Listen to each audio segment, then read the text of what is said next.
بسم اللہ الرحمن الرحیم۔ حضرات السلام علیکم۔ ہم جناب ابوذر کی زندگی کے بارے میں گفتگو کر رہے ہیں۔ حضرت ابوذر ایک متقی پرہیزگار انسان تھے۔ آپ نہایت سادہ زندگی گزارتے تھے اور دنیا کی مال و دولت سے متاثر نہیں ہوئے اور نہ ہی دنیا کی کوئی چیز ان کو کبھی مرغوب کر سکی، اپنے فریب میں نہیں لے سکی۔ آپ کے زہد اور تقوی کے لیے حضرت صلی اللہ علیہ وآلہ وسلم فرماتے ہیں کہ جو شخص حضرت عیسیٰ علیہ السلام کو ان کے زہد میں دیکھنا چاہے وہ جناب ابوذر کے زہد کی جانب نگاہ کرے۔ یہ ایک بڑی بات ہے کہ جناب ابوذر کا یہ مرتبہ ہے ان کے زہد میں۔ اور جناب ابوذر اکثر فرمایا کرتے تھے کہ حضرت نے مجھے 7 چیزوں کی وصیت فرمائی ہے۔ وہ 7 چیزیں یہ ہیں کہ اے ابوذر، فقراء اور محتاجوں کو دوست رکھنا، ان سے دوری اختیار نہ کرنا، اپنی زندگی میں اپنے سے پست ترین افراد کی جانب نظر کرنا، اپنے سے بلند ترین افراد کی جانب نہ دیکھنا۔ 3 یہ کہ ہرگز کسی سے اپنی حاجت کا مطالبہ نہ کرنا۔ 4 یہ کہ اپنے رشتہ داروں کے ساتھ صلہ رحمی سے پیش آنا اور ان کے ساتھ نیکی کرنا اگرچہ وہ تم سے قطع تعلق بھی کر لیں۔ 5 یہ کہ ہمیشہ اپنی زبان سے حق بات کہنا اگرچہ وہ تلخ ہی کیوں نہ ہو۔ 6 یہ کہ راہ خدا میں کسی کی ملامت و مخالفت سے نہ ڈرنا۔ اور 7 یہ کہ لا حول ولا قوت الا باللہ زیادہ سے زیادہ پڑھتے رہنا، اس کی تکرار کرتے رہنا۔ یہ وصیت تھی اور اس وصیت پر جناب ابوذر اپنی پوری زندگی تک عمل کرتے رہے اور ان کی صاف گوئی، ان کی حق بیانی، ان کی واضح گفتگو یہ ہمیشہ رہی، آخری سانس تک وہ اس پہ قائم رہے۔ اور یہی صاف گوئی اور یہی حق بیانی جو ہے وہ کچھ لوگوں کے لیے تلخ ثابت ہوتی تھی۔ وہ بازاروں میں، کوچوں میں اگر کچھ غلط دیکھتے تھے تو فوراً باوازِ بلند اعتراض کر دیتے تھے۔ تو یہ چیزیں بہت لوگوں کے لیے سخت گزرتی تھیں۔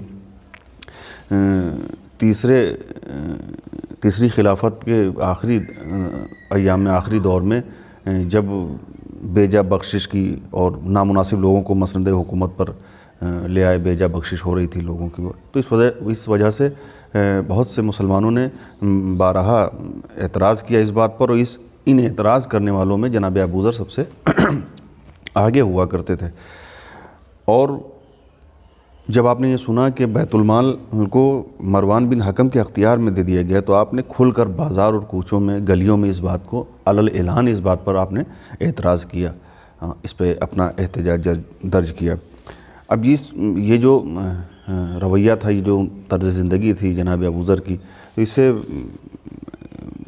خلیفہ بہت زیادہ پریشان ہوئے، تو انہوں نے جناب ابوذر کو بزور شام بھیج دیا کہ اب آپ مدینے میں نہیں رہ سکتے، آپ کو شام جانا پڑے گا۔ الغرض وہ جناب ابوذر شام چلے گئے، شام بھیج دیے گئے۔ وہاں بھی انہوں نے اپنا طریقہ نہیں بدلا، وہاں بھی وہی زندگی تھی، وہی ان کا طرز زندگی تھا، وہی ان کا حق گوئی، وہی واضح بیان، وہاں بھی وہی صاف گوئی۔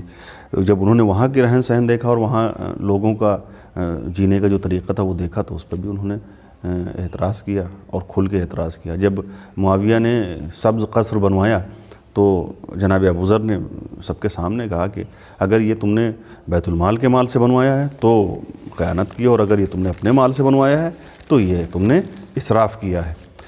یہ طریقہ کار جو تھا، یہ ان کی زندگی کے جو طریقہ تھا، تو اب وہاں بھی شام میں بھی یہی رہا۔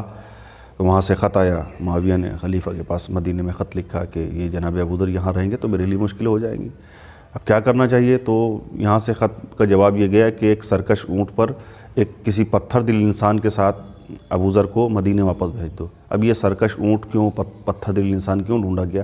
اب چونکہ سب جانتے ہیں کہ اس وقت جناب ابوذر بزرگ ہو چکے تھے، کوئی جوان یا نوجوان نہیں تھے، اور یہ اس طرح سے سرکش اونٹ پر بٹھال کے اور ایک سنگ دل، ایک پتھر دل انسان کے ساتھ ان کو شام سے مدینے بھیجا گیا۔ جب مدینے واپس آئے ہیں تو لکھا ہوا ہے کہ آپ کی ران کا گوشت تک چھٹ گیا تھا، وہ بزرگی میں یہ تکلیف برداشت کرتے ہوئے کہ راتوں دن اونٹ کو دوڑاتے ہوئے وہ انسان لے کے آیا اور آپ مدینے پہنچے۔ یہ حالت جب امیر المومنین علیہ السلام نے دیکھی تو ان کو بہت صدمہ ہوا، ان کو رنج ہوا، اور انہوں نے اس مسئلے پر خلیفہ سے بہت سخت لہجے میں بات کی اور کافی کلام ہوا ہے اس بارے میں کہ جناب ابوذر کے ساتھ ہی جو سلوک کیا گیا۔ اب یہ مدینے پہنچ تو گئے جناب ابو ذر، اب ایک نیا فرمان جاری ہوا، وہ یہ کہ جناب ابو ذر سے کوئی مل نہیں سکتا، کوئی ان کے پاس بیٹھ نہیں سکتا، کوئی ان سے بات نہیں کر سکتا، جناب ابو ذر کسی سے بات نہیں کر سکتے۔ اب مدینے میں اپنے شہر میں جناب ابو ذر بالکل تنہا ہو گئے کہ نہ کوئی بات کرنے والا ہے، نہ کوئی ملنے والا ہے، نہ یہ کسی کے گھر جا سکتے، نہ کوئی ان کے گھر آ سکتا ہے۔ اس طرح کا بھی آپ نے وقت گزارا ہے، اس طرح کی بھی آپ نے زندگی گزاری ہے۔ یہ لیکن انہوں نے اپنا طرز عمل نہیں چھوڑا، انہوں نے اپنی زندگی جینے کا طریقہ نہیں بدلا، کسی کی مخالفت سے گھبرائے نہیں، اور اپنی روش پر وہ قائم رہے۔ آج کے لیے اتنا، باقی انشاءاللہ اگلے ویڈیو میں۔ السلام علیکم۔